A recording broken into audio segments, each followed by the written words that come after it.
Buenos días y bienvenidos a Enfoque de los Sábados.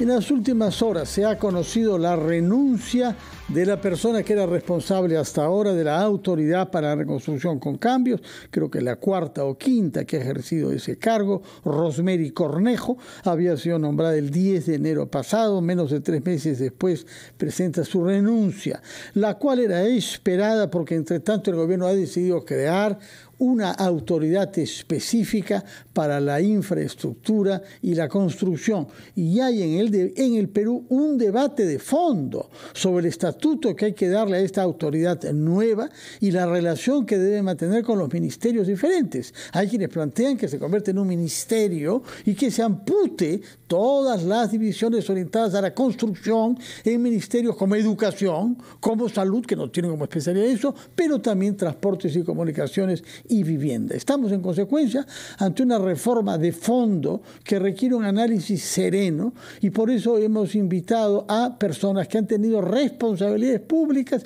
y además cuentan con una formación universitaria que los capacita para mirar con serenidad las tareas que se imponen en este campo. Estoy hablando, menciono por antigüedad en el ejercicio de la función pública, al economista e ingeniero Remigio Morales Bermúdez. Muy buenos días, señor Remigio Morales Bermúdez. Buenos días, Fernando. A Milton von Hesse, economista y exministro también, y al señor Vlado Castañeda, que es un especialista en gestión pública y que ha ejercido responsabilidades eminentes en varios ministerios diferentes. Señor Castañeda, muy buenos días. Un gusto estar acá en tu programa, un saludo a tu audiencia, Fernando, y tanto a Remigio como a Milton, un gusto estar. Me hubiese gustado estar ahí, pero justamente las inclemencias climatológicas han impedido porque he estado como 2 horas en calma tratando de pasar pero bueno, estamos acá para colaborar en este análisis. Si está en Casma, aproveche para comer ostras, que las hay muy buenas ahí, y nos traen algunas a Lima, si me puedo permitir estas ligeres. Ahora bien, el problema que tenemos por delante es un problema de plazos, porque estamos pensando diseñar una reforma en el Estado importante, pero al mismo tiempo sabemos que estamos ante un niño costero inminente y eventualmente ante un niño total para fines de año. Entonces hay que compatibilizar una reforma de largo plazo con medidas de prevención y de mitigación urgentes. ¿Cómo se puede resolver ese milagro, señor Milton von Hesse? Yo me refiero a usted porque ha tenido responsabilidades como coordinador ante una situación de crisis cuando ejercía como ministro durante el gobierno de Ollanta Humala. Sí, Fernando, buenos días otra vez. Efectivamente, tenemos la mala noticia que viene el niño. Y la buena noticia es que tenemos tiempo para actuar. Y tenemos tiempo para actuar no para hacer las grandes obras de prevención, eso, la ventana de intervención no es lo suficientemente larga, pero sí, una vez que pasen las lluvias de verano, lo que sí va a haber espacio es para descolmatar ríos, mejorar encauzamientos, hacer algunas obras de prevención o de mitigación, de forma que cuando venga el niño y las lluvias hacia final del año, podamos estar mejor preparados. Eso pasó el año 2015, se dio la alerta de que el 16-17 iba a venir el niño y hubo tiempo para meter maquinaria, mucha maquinaria al río Piura, al río La Leche, en fin, a varios ríos, y se mitigaron los daños. Claramente el riesgo cero no existe, no es posible eliminar el daño que va a hacer las lluvias, pero sí minimizarlo y acotar su impacto negativo. Señor Remigio Morales Bermúdez, ¿usted qué piensa sobre esta dificultad para compatibilizar plazos diferentes? Hay que distinguir la coyuntura con un cambio de fondo que definitivamente ante esta coyuntura, este desastre natural, el Estado requería, ¿no? Pero hay que andar de la mano con la emergencia también. En ese sentido, establecer un mapa de riesgos, un trabajo multisectorial, un sistema de talleres con las autoridades regionales, inmediato, un sistema para poder, llegar a la población, a las entidades civiles, con defensa civil, etcétera, es importantísimo. Continuar con algunos programas que Reconstrucción con Cambio ha venido implementando es importante. Pero aquí no se trata solamente de eso, es decir, Se trata de cómo va a funcionar en el futuro. No sé hasta dónde se pretende llegar con esta ANI, la Autoridad Nacional de Infraestructura. Hay que ver cuáles son las capacidades. Tienen que rodearse primero para poder hacer su reglamento y hacer una red inteligente, una red que integre las capacidades que existen. Si no, es simplemente crear una institución más como siempre se ha hecho, ¿no? Y al final nos vamos al problema de fondo. ¿Dónde está ese plan? ¿Existe ese plan? El antiguo Instituto Nacional de Planificación fue sustituido por CEPLAN. ¿Dónde está ese plan para poder organizar y programar el Estado en función de las necesidades de un programa de inversión en infraestructura? Todo esto hay que verlo en primera instancia, ¿no? Pero planes me parece que hay, y hasta diría que sobran. Sí. Lo que no hay es ejecución. Claro, pero es que no hay definición de los planes. Digamos, existe un programa de inversión de las regiones, que lo tengo yo aquí en la mano, del año 2010. Yo diría, ¿qué es lo que se ha realizado? No se organiza el Estado, se ha descentralizado los recursos económicos, pero no se ha descentralizado y acompañado en la gestión pública descentralizada, que es distinto, correcto. Vamos a ver qué nos dice el señor Vlado Castañeda a una pregunta precisa que me parece que ha ido surgiendo, lo que ha hecho tanto Milton Forgese como Remigio Morales Bermúdez. ¿Quién debe coordinar? Se habla de una nueva institución, el ANI, ya le ha puesto apodo el señor Morales Bermúdez. ANI, no sé si suena tan bien, ¿eh? Pero en fin. Es que suena más simpático. No sé si simpático o un poco banal, ¿eh? Banal, sí, puede ser. Bueno, a ver, ¿qué nos dice el señor Vlado Castañeda? En otras oportunidades, hemos visto al señor Milton Forgese, hemos visto al ministro Benítez, hemos visto a Jorge Nieto, hemos visto al general Chávez Cresta liderando y despertando confianza y tomando decisiones sobre operaciones inmediatas. Un avión por acá, un helicóptero por allá, un salvataje por aquí, y al mismo tiempo guardando una visión de conjunto. En este caso, no tenemos ninguna idea de quién pueda liderar las vastas tareas que han sido enunciadas tanto por Milton Forgese como por Remigio Morales Bermúdez. Señor Vlado Castañeda, su opinión. Sí. Yo creo que la principal crítica que nos debemos hacer todos es que la gestión de riesgo de desastres debe ser una política de Estado. ¿Por qué lo digo? Porque no puede estar sometida a la coyuntura política y al bajo nivel de reflejo que puedan tener los gobiernos. Además, como hemos visto en esta emergencia de desastres, ha habido eventos no previstos como el ciclón Yaku, ¿no?, que se han presentado, o esta intensidad en las corrientes marítimas que ha elevado las temperaturas.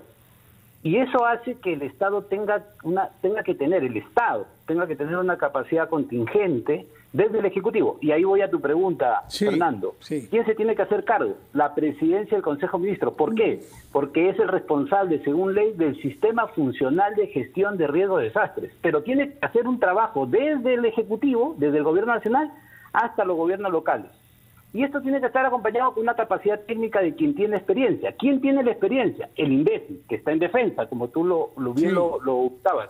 Y también, ojo ahí, un acompañamiento propositivo de la Contraloría General de la República. Porque mira, ¿qué situación tenemos hoy? Tenemos gobiernos subnacionales nuevos, gobiernos regionales y gobiernos locales que tienen menos de 3 meses, que se han encontrado con la gestión y hoy tienen que atender una emergencia en muchas partes del país. Entonces, en ese sentido, para que ellos tengan menos burocracia, menos procedimientos burocráticos, menos miedo, tiene que haber un papel propositivo desde el Ejecutivo y de instancias como la Contraloría General de la República. De acuerdo. Ahora, que sea una política de Estado, todos estamos de acuerdo, me parece que no vale la pena discutir sobre eso. Que el primer ministro pueda ser el coordinador, parece difícil. No sé cuántas oficinas hay bajo su responsabilidad y este particular, Otárola, sabemos las inmensas tareas que tiene. Alguien diferente, pero con poder en el Ejecutivo, tiene que asumir una responsabilidad y no vemos. Políticas de Estado y de prevención existen. Hay muchas instituciones, una verdadera sopa de siglas que nadie puede decir cuáles son. CEPREDE, por ejemplo. Todo está previsto, todo se sabe, etcétera.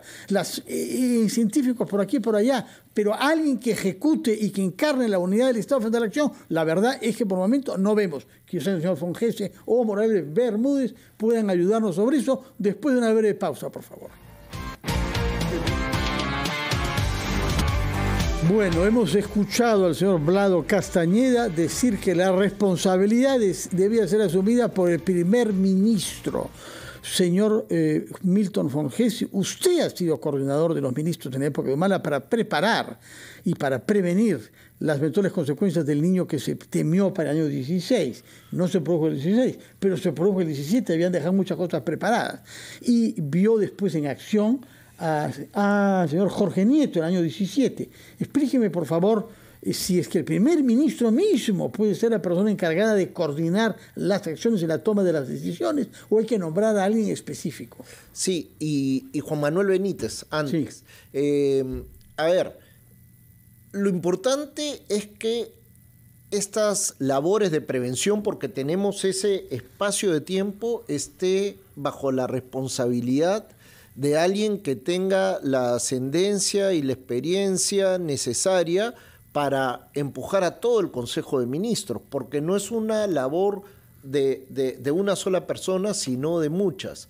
En el caso que nos tocó a nosotros, no se hizo una autoridad ad hoc, como se ha optado ahora, sino era una labor de todos los miércoles en Consejo de Ministros se revisaban todas las acciones y en realidad era el presidente el que en ese momento lideraba. Cuando tú tienes una amenaza de una emergencia tan grande, tiene que ser el presidente de la República el que lidera, y la persona a la que decida que va a liderar, todo el mundo tiene que saber que viene con la autoridad que le ha dado también el presidente, y no se necesita ni siquiera una norma, ¿no? Porque va a ser un trabajo de tiempo completo, pero además no solamente fue una persona, sino fueron varias personas, ¿sabes? El ministro de Transportes de esa época, Pepe Gallardo, dormía en los campamentos para limpieza de vías. Paola Bustamante, que era la ministra de Inclusión Social, estaba viendo toda la atención de alimentación para la población que fuera dañada. Entonces sí era un trabajo en equipo grande, y en ese caso, si bien algunos de nosotros hizo las coordinaciones en cada momento, era el presidente el que puso en su agenda esto, ¿no? Y solamente para redondear un tema sobre lo que dijo Remigio, que es tan necesario hacer la planeación, yo creo que es fundamental, pero no como se hace ahora. Tú bien has dicho que estamos llenos de planes, y efectivamente tenemos planes para todo en el país, pero los planes no los usamos como herramienta de gestión, las usamos como un documento final que lo ponemos en una gaveta y decimos, mira, ahí está el plan, pero no te sirve para hacer el día a día. Incluso, mira, la ARCC, la Autoridad de Reconstrucción con Cambios, se le mandó a hacer un plan, se pusieron metas, cuantificaron 25.000 millones de soles y empezaron a hacer seguimiento todos los meses. El Ministerio de Economía tenía un link donde tú veías cuánto se ejecutaba todos los días, incluso, porque era a través de la consulta amigable, y hacían informes de seguimiento. Pero ya en la época de Vizcarra, como se veía que la ejecución era 3 o 4% del total, decidieron ya no hacer más planes de seguimiento. Y si tú no le haces seguimiento mensual a un plan, todo empeora, sí. Todo empeora, ¿no? Señor Morales Bermúdez, usted debe tener recuerdos de la época en que hubo el terremoto en el año 70. Su padre era ministro de Economía en la época, me parece recordar, bajo Velasco, y nuestra generación ha vivido con horror lo que pasó con el terremoto, tanta destrucción y tanta muerte. En realidad ha sido el fenómeno más mortífero del siglo XX, me parece, desde el punto de vista natural. Hemos tenido Sendero Luminoso, pero desde el punto de vista natural, 70.000 muertos por lo menos, ¿no? Y yo recuerdo el norte destruido, peor que lo que ha pasado con el agua. ¿Qué experiencia guarda usted de eso y de las experiencias que tuvo también cuando fue ministro bajo el primer Alan García? Claro, bueno, yo en esa época, en los años 70, me acuerdo que estaba haciendo topografía ahí en la UNI, en los cerros de la UNI haciendo topografía, y me agarró justamente el terremoto en los años 70. Era el mundial también de fútbol en esa época. Bueno, yo no tenía mucha experiencia en esa época. Lo que sí puedo es un poco convertir un poco mi experiencia, la mía personal, cuando tuve un cargo público en el Ministerio de Agricultura, y tratar de actualizarla. El mismo que estuvo 30 años después del señor von Hesse, sí. Tratar de actualizarla, ¿no? Es decir, Si lo centralizamos en Lima y lo centralizamos en una persona y no en un grupo de trabajo y en un plan integral, que no solamente quede, como dice Milton, en libros, sino en acciones de gestión, tenemos que armar que esas acciones de gestión estén integradas con las regiones, con los índices regionales, correcto, con las autoridades regionales. Entonces, aquí hay que crear un comité permanente y trasladarnos al norte, y trasladarnos donde se proyecta el fenómeno, donde van a haber desastres que aún no han finalizado. Entonces, armar un comité con las regiones del norte, que era más o menos lo que nosotros planteamos y nunca se hizo las mancomunidades para poder hacer los ejes de desarrollo. Es decir, esto hay que hacerlo. Ahí puede empezar la Autoridad Nacional de Infraestructura, armando esos comités integrales en los diferentes aspectos, en el tema agrícola, en el tema salud, porque han sido vulnerados hospitales, ¿no? Escuelas que han sido inundadas, etcétera, el drenaje que hay en Lambayeque, y el que es un eterno vial, problema. Y el tema vial. Vamos a ver qué nos dice Vlado Castañeda, puesto que se han tocado acá temas estructurales que son de su competencia, señor Castañeda, que es la articulación entre el gobierno central, cualquiera sea su autoridad, y el coordinador con los gobiernos regionales y municipales. Todos sabemos que ese proceso de descentralización ha fracasado, hay que decirlo con toda claridad. ¿Qué podemos hacer para estar preparados en el curso del año en el que nos hallamos, antes de la llegada eventual del niño, para que no hayan disfuncionamientos entre el Ejecutivo y los gobiernos locales? Bueno, yo creo que hay que entender ahorita el contexto de este año, ¿no? Y coincido con Milton en algo que lo ha puntualizado, lo quiero remarcar.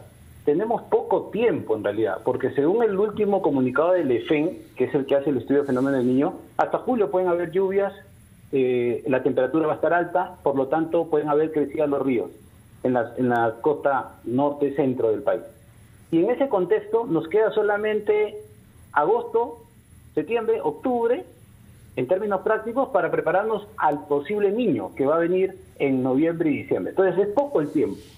En ese contexto, ¿qué hay que hacer? Rápidamente, y ahí tomo una idea de Remigio, un mapa de riesgos que nos permita conocer qué pasa y dónde pasan las cosas. Si tú le preguntas a la gente, y yo estaba en Lambayeque ayer, le preguntas a la gente, ¿dónde se desbordó el río La Leche? Te dicen que es en el mismo sitio del 2017 y en el mismo sitio del 98. Exacto. O sea, ya hay esa gestión de conocimiento que no estamos haciendo. Pero ese mapa existe entonces, ese mapa existe, puesto que sabemos que se producen las cosas en los mismos lugares. Ese mapa existe, no hay que inventarlo. No está documentado.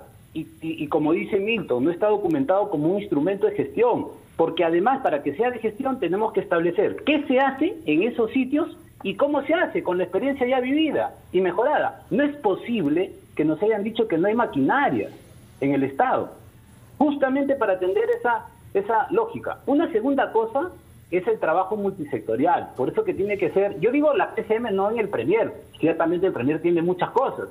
Ya la política de gestión de riesgos es una política de Estado, hay que tratarla como una política de Estado que ya está en el Acuerdo Nacional aprobada, pero hay que ponerle una persona, un SAR de la gestión de riesgo, de desastres, una persona que tenga todo el poder político y tenga toda la capacidad técnica para hacer ese trabajo multisectorial. Vivienda para la ciudad, porque hay lo que han dicho en la previa, ¿no? Hay inundaciones en la ciudad. Agricultura para las cuencas. El MTC para la conectividad vial que se pierde. Yo me he quedado acá 2 horas en calma por un puente que está en malas condiciones y que se puede caer. Tienen que involucrarse otros sectores, el MINAM, por los temas de las emergencias ambientales, porque se están los desagües. Los ministerios. Creo que el señor Fongese ha sido desafiado. Ha desafiado usted al señor Fongese para que conteste y efectivamente con la generosidad que usted tiene y la ponderación que se le reconoce, ¿qué ha querido decir la presidenta Boluarte cuando dijo no hay maquinaria? ¿Qué significa eso? Si no las posee el Estado, uno las alquila. Las empresas tienen maquinarias paradas porque hay minería parada. O sea, ¿qué significa esto de que no hay maquinaria, por favor? A ver, el 2016 quedó un pool de maquinarias muy grande que justamente se compró en un programa entre el 2014 y el 2015, un pool de maquinarias muy grandes que justamente sirvió para hacer descolmatación, sirvió para atender emergencias. Era un pool de maquinarias en el Ministerio de Vivienda muy grande e incluso no solamente habían las maquinarias, sino habían plantas de potabilización de agua, porque en emergencia se rompen cañerías, entonces también se compraron plantas de potabilización portátiles para poder ir a donde estaba la emergencia y brindar agua a través de cisternas a la población. Efectivamente, como tú dices, en esa época el ministro de Transportes habló con todos los concesionarios de carreteras para que pongan a disposición del Ministerio de Transportes la maquinaria para liberar ríos y agricultura, la maquinaria que tenía, pero también se le permitió hacer contratos con el sector privado, porque ahí está, la maquinaria toda no tiene que ser del Estado, el Estado tiene que tener un pool lo mínimo necesario, pero para eso está también el sector privado. Lo que tienes que tener es el mecanismo de contratación, y en ese momento hay que hacerlo, hay que tener la voluntad política para recurrir y contratarlos rápidamente para que entren al río y limpien lo que haya que limpiar a fin de evitar justamente los desbordes. Permítanos, por favor, ir a una pausa, son las 9:30, después de la cual quisiera que nos apartemos un poco de este tono demasiado generoso y sereno que tenemos. Hay alguien al que criticar y hay un nudo gordiano que romper de una manera radical, como Alejandro Magno hizo. ¿Dónde está? Porque yo, y supongo que los que nos están escuchando no logran entender. Hay 3 sabios acá que nos están diciendo cosas maravillosas sobre lo que hay en el Estado, pero no se sabe a quién hay que empujar para que las cosas se hagan, porque manifiestamente no se están gestionando bien y las consecuencias se están pagándolas como de costumbre, los más vulnerables. Yo quisiera que haya un tono un poquito más agresivo, si me lo permiten, después de la pausa de las 9. Nos quedan pocos minutos y necesitamos tener conclusiones claras y viables y palabras claras sobre responsabilidades y sobre errores que se vienen cometiendo. Por eso cuento con ustedes para tener concisión y sobre todo audacia. Señor Fongese, ¿qué no hemos dicho hasta ahora? ¿Sobre qué hemos guardado un silencio pusilánime hasta ahora, incluido yo? Mira, Fernando, lo principal es que en realidad en el país no nos interesa el largo plazo. Solamente nos interesa el corto plazo, y eso a nivel de ejecutivo, a nivel nacional, a nivel de las regiones, a nivel de los municipios. Las regiones fueron creadas para ser el articulador del territorio con la política nacional y con la política local. La principal labor de los gobiernos regionales era ordenar su territorio y darle también este enfoque de prevención de riesgos. Pero eso no se hace. ¿Por qué? Porque muchas veces los gobernadores quieren competir con los alcaldes en hacer obritas por todos lados, pero no hacer las grandes intervenciones de largo plazo. ¿Y tienen dinero para eso? Y tienen dinero. ¿Y quién se debe ocupar de esas obras de largo plazo y evitar una dispersión del gasto en obras que dan aplausos, pero que no dan soluciones a los problemas de fondo? Y ahí va la crítica al gobierno nacional, también los sectores.